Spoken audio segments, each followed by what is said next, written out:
नमस्कार, तुमचं स्वागत आहे माझ्या एका नवीन व्हिडिओमध्ये. मित्रांनो, आजचा विषय जो आहे मित्रांनो तो होणार आहे आपला इंटरेस्टिंग कसा. तर मग तुम्ही बघू शकता की आता जो मईचा महिना आहे मित्रांनो, तर प्रत्येक शेतकऱ्याचं म्हणणं राहतं की आपल्या शेतामध्ये काहीतरी असं उत्पन्न यावं की माझं जे कर्ज आहे ते आणि मी जी मेहनत केलेली आहे ती मला स्पष्टपणे पूर्ण मला वसूल झालेली पाहिजे. पण मित्रांनो, सगळ्यात गोष्टीच्या मागे मित्रांनो एक गोष्ट असते, तुमचं मेहनत.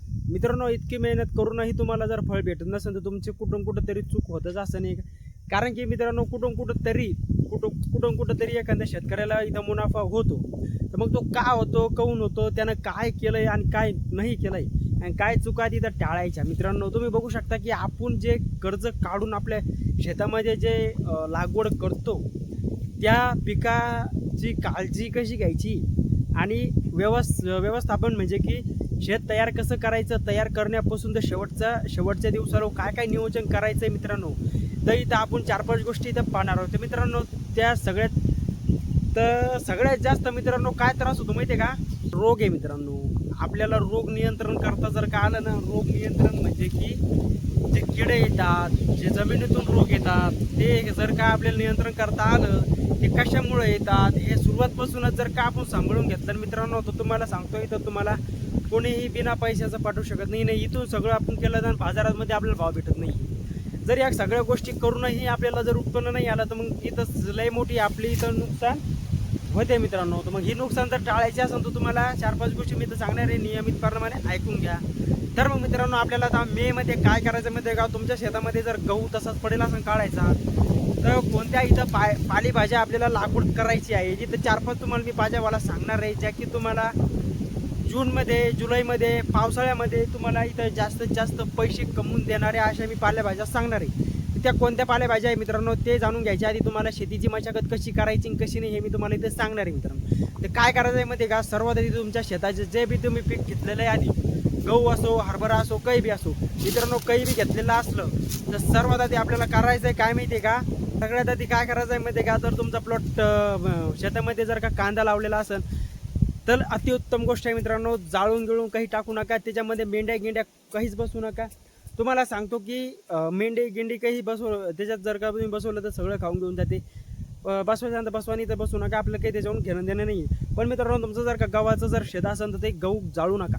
आणि जाळलेचं असेल मित्रांनो, काही लोकांचं जाऊ द्या. आता कसं असतं ना, भरपूर दिवस झाले आपण व्हिडिओच्या आधीच बनवायला पाहिजेत होता, पण आता कारण की गहू मित्रांनो भरपूर दिवस झाले, मे महिना चालू होईल आणि ह्या मे महिन्यामध्ये आपल्याला काय लागवड करायची काय नाही ते जर आपल्याला इथे बघायचं असेल मित्रांनो, तर ते तुम्ही बघू शकता की इथं डायरेक्ट नागाटी करून टाकायची.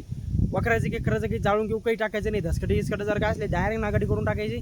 आणि 7 ते 8 दिवस आपल्याला इथे त्यावेळेस याला द्यायचे, म्हणजे तपायला ते ढेकळं. जर तुम्ही नागाटी करून टाकली असेल आणि तुमचे ढेकळं जर का आता तो पण 7-8 दिवस झाले असेल तर तुम्ही ते एक काम करू शकता की तुमच्या शेतामध्ये तुम्ही डायरेक्ट रोटावेटर फिरू शकता. आता काही लोकांचं म्हणणं आहे की बा रोटावेटर फिरवणं चांगलं नसते, पण मित्रांनो, ढेकळ चुरा करायला आणि आपल्या शेतीची मशागत चांगली व्हायला इथं रोटावेटर फिरवा. आणि रोटावेटर फिरवणं झालं तर तुम्ही इथं काहीतरी चांगलं काम केलेले आहे.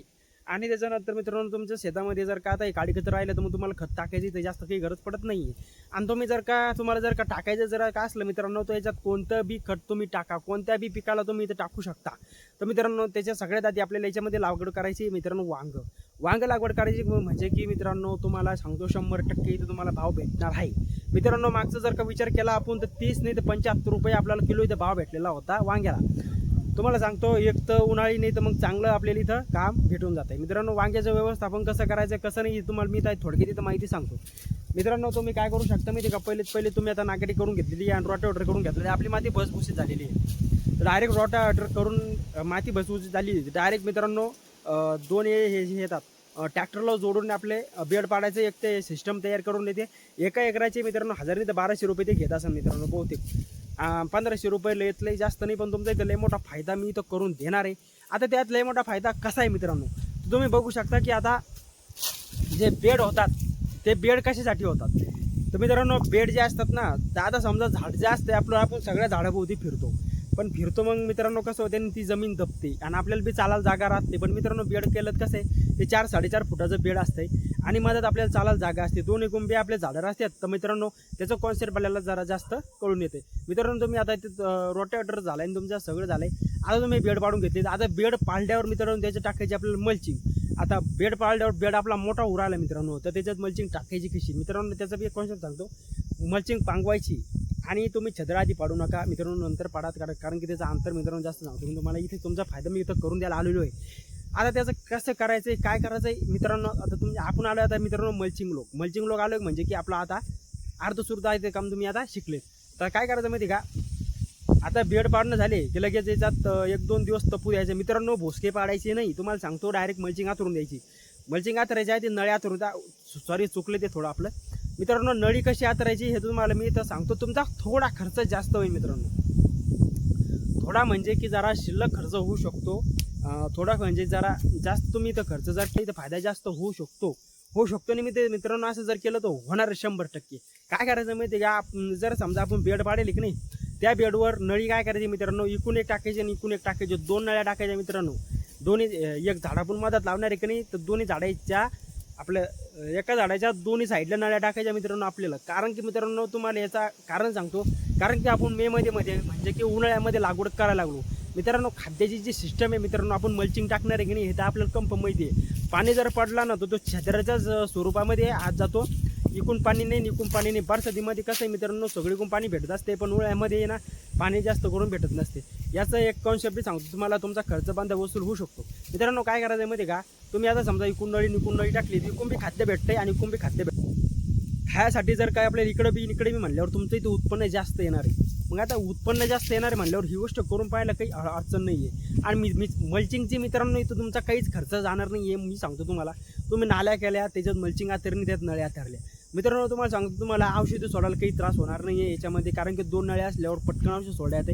आणि दुसरी गोष्ट सांगतो की तुमचा इथं निंदायचा जो खर्च आहे मित्रांनो, तो इथं डायरेक्ट नाहीसा होणार आहे। फक्त आळ्यामध्ये गवत आणि आपल्या नालीमध्ये गवत होणार आहे, तर ते बी तुम्ही छुपून काढू शकता, नाही तर मग डायरेक्ट उपटून घेऊ शकता। हे काही नाल्यातलं गवत त्याला काही जास्त टाईम लागत नसतोय। तर मग मित्रांनो असं काही नियोजन तुम्ही केलं तर तुम्हाला इथे फायदा आहे ना मित्रांनो, डबलीन होऊ शकतो। तर मग मित्रांनो आपल्या आता काय करायचं माहिती आहे का, आता याला मित्रांनो आपला नळ्या टाकल्यावर मल्चिंग आतराचा टाईम मित्रांनो, मल्चिंग आतरायची कशी आतरायची की आता वार जास्त असते, मल्चिंग आतरून ठेवणं, तर तुम्ही आता तुमच्या याच्यावर येते, तुम्ही मल्चिंग कशी आतरताय, तुम्ही डायरेक्ट पिना लावताय ताराच्या का तुम्ही मल्चिंगवर माती टाकताय, म्हणजे की इकून आणि इकून 2 इकून माती टाकतात शेतकरी। तुम्ही जर तसं करत असले आणि माती जर टाकली मित्रांनो, तुमची मल्चिंग उडणार नाही आहे। आणि मित्रांनो 2-3-4-5 दिवस आहे ना मित्रांनो छद्र पाडायचे नाही मल्चिंगला, कारण की याचा बी एक कॉन्सेप्ट सांगतो की याच्यात बी तुमचा एक फायदा आहे। कसं आहे मित्रांनो, मल्चिंग समजा आपण 2 इकून दाबली ना, आता इकून पण तर मग तुम्हाला सांगतो की त्याच्यामध्ये इतकी गरमी होती ना, की त्या गरमीमुळे जितके बी त्याच्यात किटाणू जर काय असलं मित्रांनो, एक किटाणू पण तुमच्या जिथं राहत नाही आहे। आणि त्याच्यामध्ये तुमचा इथे फायदा जास्त होतो, कारण की जमिनीतले बुरशी गिरशी ते असले ते बेसवासी बनून जाते। इतकं ऊन तर पुरायलं आहे ना की तुमचं सांगतो की तुम्हाला त्याच्यामध्ये काहीच तुमचं जिथं राहणार नाही। हे एक कॉन्सेप्ट आहे मित्रांनो मल्चिंगचं। आणि दुसरं सांगायची गोष्ट झाली की मित्रांनो, आता समजा 2-3 दिवस आपण मल्चिंग ठेवली, तर तशाच याच्यात मित्रांनो डायरेक्ट भिजून घ्यायचे नळ्या, आपण पांगवलेले एकदा पाणी काढून घ्यायचं नळ्यातून की मस्तपैकी नळ्या आपलं चांगलं 4-5 घंटे चांगलं भिजू द्यायचं, लगेच तर बत्तर करून टाकायचं, त्याला 1 दिवस लावायचंच नाही। आणि तुमचं जे रोप आहे मित्रांनो, नर्सरीतला असो की तुमचा घरचा असो, तुम्ही काय करायचं आहे माहिती आहे का, रोप आणून घेऊन ठेवलं तर 1-2 दिवस तुमच्या घराशेजारी असं काहीतरी कपडा लावा वर, म्हणजे की साडी गडी, नाही तर मग नेटचा जर धुडका असो तुमचा, नेटचा धुडका म्हणजे की जाळी असते मित्रांनो, अशी वर बांधायची आणि त्याच्या खाली ते रोप ठेवून द्यायचं, म्हणजे जेणेकरून मित्रांनो ते डायरेक्ट नर्सरीतून येत आहे ना, तर आपल्या इकडचं त्याला उष्णता सहन होत नाही। थोडंफार त्याला उन्हातच, थोडंफार त्याला सावलीत असं जर ठेवलं 1-2 दिवस तर ते परफेक्टली होऊन जाते। आणि मित्रांनो रोप लावायची खरी सिस्टम मित्रांनो, 3 वाजेपासून पुढं तुम्ही कधी बी रोप लावू शकता। संध्याकाळी मित्रांनो सकाळी रोप लावू नका, जेणेकरून तुमचं रोप इथं उन्हामुळं दगावू शकते। आणि सगळ्यात जास्त इम्पॉर्टंटची गोष्ट आहे मित्रांनो, आता वांग्याचं रोप आपल्याला लावायचं आहे, तर वांगं तुम्ही इथं किती फुटावर लावू शकता मित्रांनो। जास्त झाडाला स्पेस भेटला म्हणजे की श्वास घ्याल, जर जागा जास्त भेटली तर इथं तुमचा फायदा इथं जास्त होऊ शकतो मित्रांनो। इथं जागा जास्त भेटली म्हणजे की इथं मित्रांनो, आता आपण समजा आता वांग्याचे जे पीक घेतले ना, तुम्हाला सांगतो की याच्यामध्ये तुमचा फायदा मित्रांनो सगळ्यात जास्त आहे। तुम्ही असं करून बघा, तुम्हाला लय मोठा फायदा होऊन जाईल मित्रांनो। जर तुम्हाला याच्यात खत टाकायचं जर काय असलं ना, तुम्ही आधी खत टाकू शकता। आणि सगळ्यात आधी जर का तुम्हाला खत टाकायचं जर का झालं, तुम्ही 20-20-0-13 खत टाकू शकता। त्याच्यानंतर पोटॅश मित्रांनो, पोटॅश टाकू शकता, त्याच्यानंतर तुम्ही DAP टाकू शकता. हे तिन्हीचं जर मिक्सर करून टाकलं मित्रांनो तर एक नंबर इथं कॉन्सेप्ट तुमचा होणार आहे.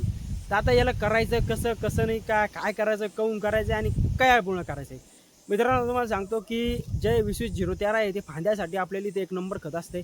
10-26-26 हे बी फांद्यासाठी राहते. हे खत मित्रांनो तुम्ही टाकलं की 21 ते 22 दिवसानंतर इथं लागू होते. म्हणजे की आपण जर का समजा आता हे सगळे दिवस जर का झाले तर डायरेक्ट ते खत त्याला लागू होतं मित्रांनो. फी पाठायच्या आसपास आल्यावर तर मग मित्रांनो खत टाकणं इथं योग्य आपलं राहतं मित्रांनो. त्याच टायमाला ते बेड बनतात का नाही तर वावरात डायरेक्ट फेकून द्यायचं खत. तुम्ही तुमचं समजा ते रोटावेटर झाला की नाही डायरेक्ट वावरात खत पूर्ण फेकून द्यायचं आहे. तुम्ही बघू शकता की तुम्हाला इथं रिझल्ट आहे ना, इथं डायरेक्ट तुम्हाला रिझल्ट किती भेटन सांगता येणार नाही मित्रांनो. आणि समजा तुम्ही आता इथं मल्चिंग टाकली आहे आणि सगळं झालेलं आहे, तुम्ही काय करायचं माहिती का, एकदा फक्त एक फवारणी आणायची. तुम्हाला कराटे औषध माहीत असेल, कराटे जर का माहीत नसलं तर घरगुती एक औषध सांगून देतो, ते फवारा तुम्ही डायरेक्ट. आपला चार्जिंगचा पंप घ्यायचा मित्रांनो, चार्जिंगचा पंप घ्यायचा आणि हे सगळं करायचं मित्रांनो. छद्दर पाडणं झाल्यावर तुम्ही छद्दर पाडले की हे सगळं करायचं आहे. तर मग आपलं झाडाला किती फुटावर लावायचं आहे तेच राहिलंच होतं मित्रांनो. झाड लावू शकतो आपण इथं 3 ते 3.5 फुटाच्या अंतरावर, जेणेकरून आपल्याला इथं स्पेस भेटो मित्रांनो. हे कॉन्सेप्ट तुम्ही एका बेडला तरी करून बघा. तुमचा फायदा जर झाला मित्रांनो तर तुम्ही डबल करू शकता, कारण की आम्ही केलेले आहे, आम्हाला फायदा झालेला आहे. तर मग मित्रांनो आता दुसरी गोष्ट कशी आहे, आपल्याला आता फवारायचं आहे मित्रांनो याच्यामध्ये. आता ते औषध जर का तुम्हाला कुठं भेटलं नाही तर मित्रांनो तुम्ही याच्यामध्ये काय करू शकता माहिती आहे का, आपल्या गावठी औषध सांगतो मी तुम्हाला. एक लिंबाचा पाला घ्यायचा मित्रांनो 2 ते 3 किलो आणि आपलं गोमूत्र घ्यायचं. इथं कुठं पण मिळते मित्रांनो, हे तुम्हाला सांगायची गरज पडत नाही. याचा तुम्हाला जमिनीला जास्त फायदा पण होतो, नुकसान कमी होतं. तर मग मित्रांनो काय करायचं आहे माहिती आहे का, तुम्ही लिंबाचा पाला घेऊ शकता. तुम्हाला आपण जे महादेवाला जे फुलं वाहतो ना, ते याचे धोत्र्याचे फुलं, त्याचे पानं घ्यायचे मित्रांनो. त्याचे पानं डबल अशा 2-3 वस्तू घ्यायच्या की ज्या शेळी खात नाही आहे. शेळी खात नाही म्हणजे की मित्रांनो जी शेळी त्या भाजीपाल्याला तोंड लावत नाही ना, तो भाजीपाला आपल्याला तिथे घ्यायचा आहे. तर मित्रांनो तुम्हाला काय करायचं आहे, याच्यात टाकायचे मित्रांनो 10 ते 12 अंडे. अंडे काय काम करता माहिती आहे का, अंडे काय काम करता माहिती आहे का, इथं की बुरशीनाशक जर का हे बुरशीनाशक अंडे असतं मित्रांनो, हे डायरेक्ट बुरशी खतम करून तर टाकत नाही, पण थोडंफार कमी करता येतं.